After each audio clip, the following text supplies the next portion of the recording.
എന്താ മോളെ, നീ കാര്യം പറ. എനിക്കെന്തോ തെരഞ്ഞെടുപ്പിനോടുള്ള താല്പര്യമൊക്കെ പോയി അച്ഛാ.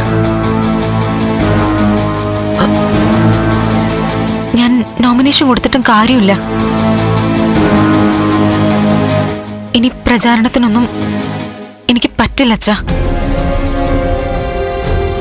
ഞാൻ മത്സരിക്കുന്നില്ല. എന്നെ നിർബന്ധിക്കരുത്. നീ എന്ത് കുരുത്തക്കേടായി പറയുന്നത്? അവസാന നിമിഷം ഇങ്ങനെയൊക്കെ പറഞ്ഞ മാധവ, ഞാൻ ചോദിക്കാം, എന്താ മോളെ പ്രശ്നം? രാവിലെ മുതലേ ഇവൾ ഒരു ഉത്സാഹമില്ലാതെ നിൽക്കുക സാറേ. ചോദിച്ചിട്ടൊന്നും പറയുന്നില്ല. ഞാൻ പറയാം. അവിടുന്ന് പ്രഭാന്റെ ചേച്ചിയോട് പറഞ്ഞു മത്സരിക്കണ്ടെന്ന്. എനിക്ക് തോന്നി എന്റെ മോളെ, ഈ പ്രശ്നത്തിൽ ഞാനും പ്രഭയും തമ്മിൽ സംസാരിച്ചിട്ടുണ്ട്. ഞാൻ പറഞ്ഞാൽ മോള് പിന്മാറുന്നല്ലേ പ്രഭയോട് പറഞ്ഞത്. എന്നാ ഞാൻ മോളോട് പിന്മാറാൻ പറയുന്നില്ല. അപ്പൊ പ്രശ്നം തീർന്നില്ലേ?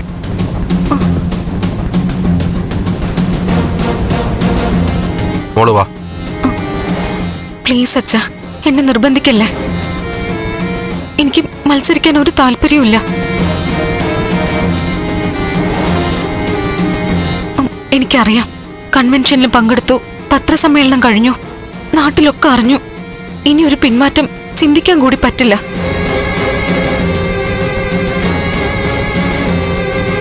പക്ഷേ എനിക്ക് വയ്യച്ച.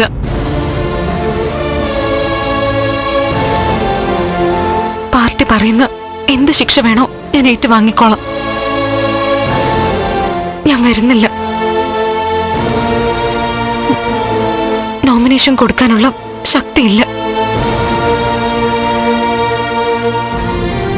പ്ലീസ് അച്ഛ, നിർബന്ധിക്കരുത്.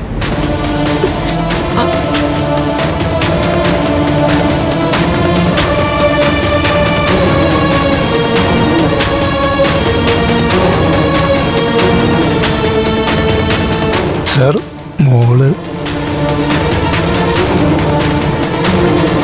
ദേവികയുടെ അഭിപ്രായം പറഞ്ഞല്ലോ. ഇക്കാര്യത്തിൽ എനിക്കൊരു തീരുമാനം എടുക്കാൻ പറ്റില്ല.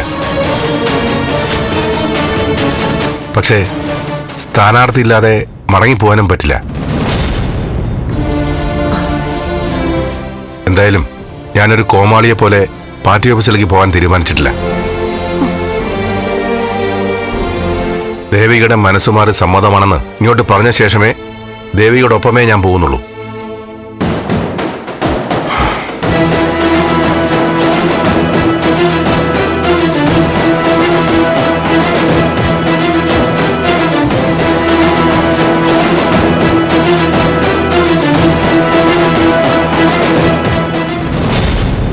പത്രിക സമർപ്പിച്ചു കഴിഞ്ഞാൽ ഉടൻ വീട് കയറിയുള്ള പ്രചരണം തുടങ്ങണം.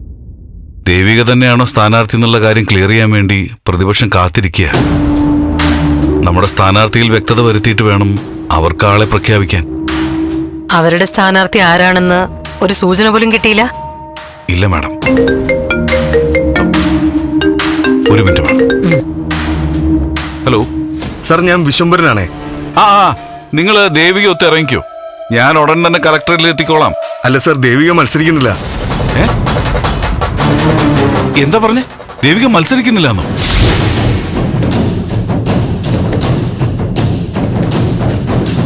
അതെ. എന്താ വിശ്വംഭരൻ, എന്താ ഈ പറയുന്നത്? ഞങ്ങൾ ദേവികയുടെ വീട്ടിൽ തന്നെയുണ്ട്. ദേവിക തെരഞ്ഞെടുപ്പിൽ മത്സരിക്കുന്നില്ലെന്നാ പറയുന്നത്. പിന്നെ ഇവിടെ അകത്തെന്തോ സംസാരമൊക്കെ നടക്കുന്നുണ്ട്. ഞങ്ങളിവിടെ വെയിറ്റ് ചെയ്യാ. സാർ ഉടനെ ഇടപെട്ടേ പറ്റൂ. അവൾക്ക് എന്താ ഭ്രാന്തായോ? സിദ്ധാർത്ഥൻ സാർ സംസാരിച്ചില്ലേ? ഉവ്വ്. അവളെന്താ കാരണം പറയുന്നത്?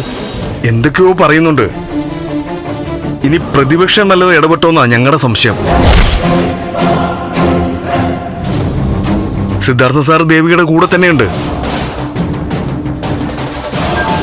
നിർബന്ധിച്ചോണ്ടിരിക്കുക. പക്ഷെ നടക്കുമെന്ന് തോന്നുന്നില്ല. താൻ ഫോൺ വെച്ചോ, ഞാൻ വിളിക്കാം. ശരി സാർ. മാഡം, പ്രഭാവതി ഇടപെട്ടു. പ്രഭാവതി തന്നെയാ ദേവിയെ കൊണ്ട് പത്രിക കൊടുക്കാൻ സമ്മതിക്കാത്ത? അവരെന്തിനും ദേവിയെ തടയണം? ഇതുവരെ കുടുംബം ഒറ്റക്കെട്ടായിട്ട് ദേവിക്ക് വേണ്ടി നിന്നതല്ലേ? ഹാ, നന്ദന് ദേവിയോട് പിണക്കമാണെങ്കിലും പ്രഭാവതി കൂടെ ഉണ്ടായിരുന്നല്ലോ. ഇപ്പൊ പെട്ടെന്ന് എന്താ ഈ സംഭവിച്ചത്? ഇതിനിടയ്ക്ക് എന്തൊക്കെ സംഭവിച്ചാലും ശരി, ദേവിക നോമിനേഷൻ കൊടുത്തിരിക്കും.